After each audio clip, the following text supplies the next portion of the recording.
Assalamualaikum warahmatullahi wabarakatuh. Pada kesempatan kali ini, kami dari kelompok 2 pada topik 6 Ruang Kolaborasi Mata Kuliah Perancangan dan Pengembangan Kurikulum, kita akan sedikit membahas mengenai implementasi pembelajaran dalam UPD. Namun sebelumnya perkenalkan, saya Kuatno dan beberapa teman saya, ada Saudara Fateh Anandito Kurniawan, Muhammad Ali Ridho, Nurul Afidah, Rahel Amalia, Rizky Arnima, dan Siti Lailiatul Maghfirah. Ada 2 tajuk pertanyaan yang supaya ditanggapi oleh kelompok kami. Yang pertama adalah kegiatan mana yang sering kelompok kami lakukan, apakah kegiatan yang pertama, kedua, atau yang ketiga, dan mengapa kelompok kami memilih kegiatan tersebut. Yang kedua adalah kegiatan mana yang menurut kelompok kami cocok dan sesuai untuk peserta didik kekinian atau peserta didik modern saat ini. Dan untuk penjelasan pertama akan disampaikan oleh Saudari Rahel Amalia.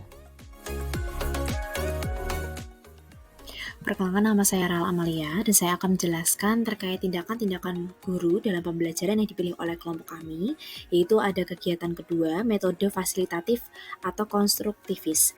Yang pertama di mana pencapaian konsep, yang kedua pembelajaran kooperatif, yang ketiga diskusi, yang keempat pertanyaan eksperimental, yang kelima representasi grafis, yang keenam pertanyaan terpadu, yang ketujuh pembelajaran berbasis masalah, yang delapan pertanyaan atau terbuka, yang ke-9 itu pengajaran timbal balik, yang ke-10 simulasi, misalnya uji coba tiruan, yang ke-11 seminar Sokrates, yang ke-12 adalah proses penulisan.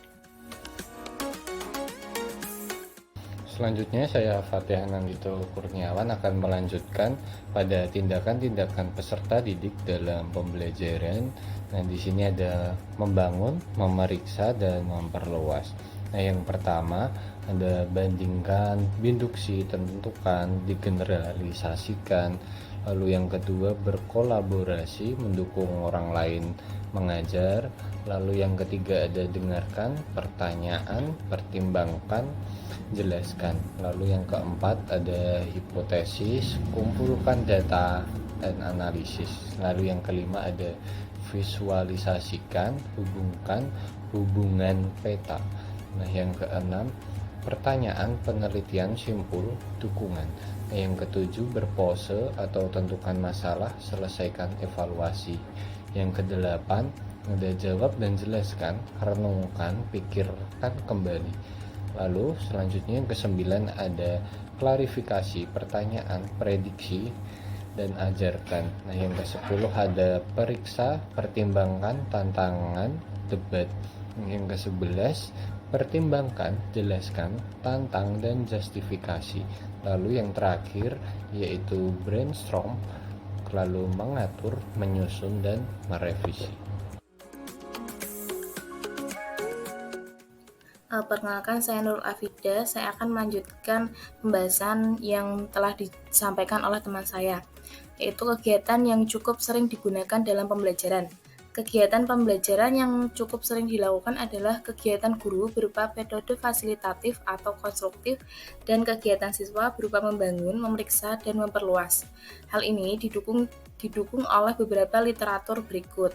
Yang pertama, menurut Enjah Takari Rukmansyah tahun 2020, metode pembelajaran berbasis masalah kontekstual dapat melatih kemampuan berpikir kritis, minat, dan bakat sebagai critical thinking skill pada peserta didik.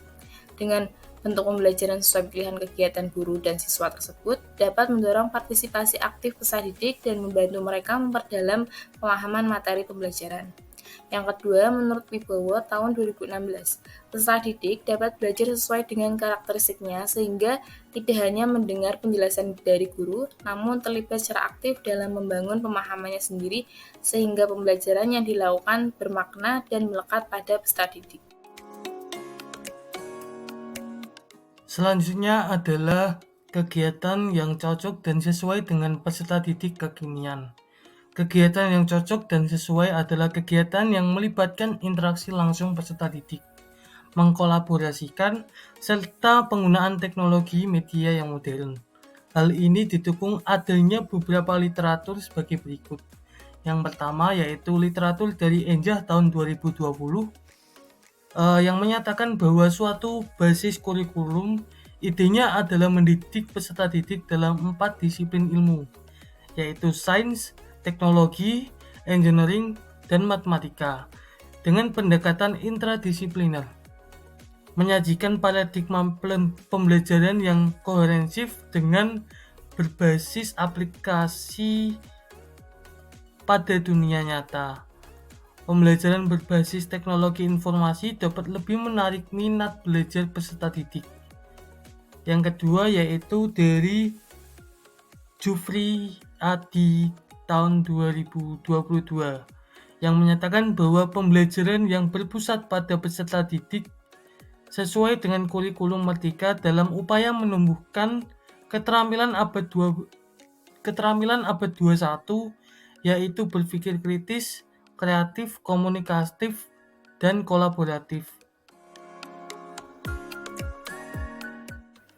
Selanjutnya, analisis jurnal mengacu pada Jurnal Amin 2020 penerapan model problem-based learning untuk meningkatkan pembelajaran IPS tentang kegiatan ekonomi pada siswa kelas 4. Kalam Cendekiah, Jurnal Ilmiah Kependidikan Volume 9 nomor 1. Menurut jurnal tersebut, salah satu model pembelajaran yang sesuai dan efisien untuk mencapai tujuan pendidikan, model problem-based learning, adalah suatu pembelajaran yang didasarkan pada permasalahan yang membutuhkan penyelidikan autentik untuk meningkatkan proses dan hasil pembelajaran siswa cukup efektif. Tujuan model pembelajaran based learning adalah untuk meningkatkan kemampuan intelektual peserta didik, kemampuan berpikir, dan pemecahan masalah, sehingga peserta didik menjadi pembelajar yang mandiri. Hal tersebut didukung oleh pendapat Sugianto tahun 2009 nomor 156. Model problem-based learning dirancang dengan tujuan untuk meningkatkan keterampilan intelektual dalam investigatif, memahami peran orang dewasa, dan membantu peserta didik untuk menjadi pelajar yang mandiri. Menurut Trianto tahun 2019 halaman 94 yang menjelaskan bahwa tujuan problem-based learning yaitu membantu peserta didik mengembangkan keterampilan berpikir dan keterampilan pemecahan masalah, belajar peranan orang dewasa, dan menjadi pembelajar yang mandiri. Langkah-langkah problem-based learning yaitu mengorientasikan siswa terhadap masalah, mengorganisasi peserta didik, meneliti dan menganalisis dan mendiskusikan masalah dalam sebuah kelompok, menyajikan solusi dan hasil diskusi. Dan yang terakhir, menganalisis dan mengevaluasi proses mengatasi masalah. Yang berikutnya, kami juga menganalisis artikel dari Mentari yang terbit pada tahun 2016 dengan judul Penerapan Model Problem-Based Learning untuk Meningkatkan Motivasi dan Hasil Belajar Siswa Kelas 4 SD Negeri Cisarantan Kidul pada Pembelajaran IPS Materi Pemanfaatan Sumber Daya Alam dalam Kegiatan Ekonomi.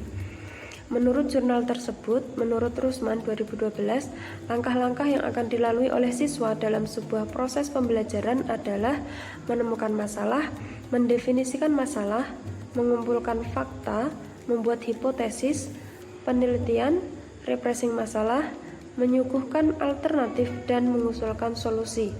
Jadi, berdasarkan penjelasan di atas dapat disimpulkan bahwa lingkungan belajar yang harus disiapkan dalam pembelajaran berbasis masalah adalah lingkungan belajar yang terbuka, menggunakan proses demokrasi, dan menekankan pada peran aktif siswa. Seluruh proses membantu siswa untuk menjadi mandiri dan otonom yang percaya pada keterampilan intelektual mereka sendiri. Kesimpulan dari penjelasan yang telah kami paparkan sebagai berikut. Kegiatan yang paling cocok untuk peserta didik kekinian adalah yang memungkinkan mereka untuk berpartisipasi aktif, menggunakan teknologi, dan mengembangkan keterampilan yang relevan dengan kebutuhan zaman saat ini. Hal tersebut dapat ditemukan terutama dalam kegiatan siswa berupa membangun, memeriksa, dan memperluas, dan dalam kegiatan guru berupa metode fasilitatif atau konstruktivis yang dapat mendorong kolaborasi dan penggunaan teknologi dalam pembelajaran. Sekian pembahasan dari kelompok kami. Terima kasih atas perhatiannya. Kurang lebihnya mohon maaf. Wassalamualaikum warahmatullahi wabarakatuh.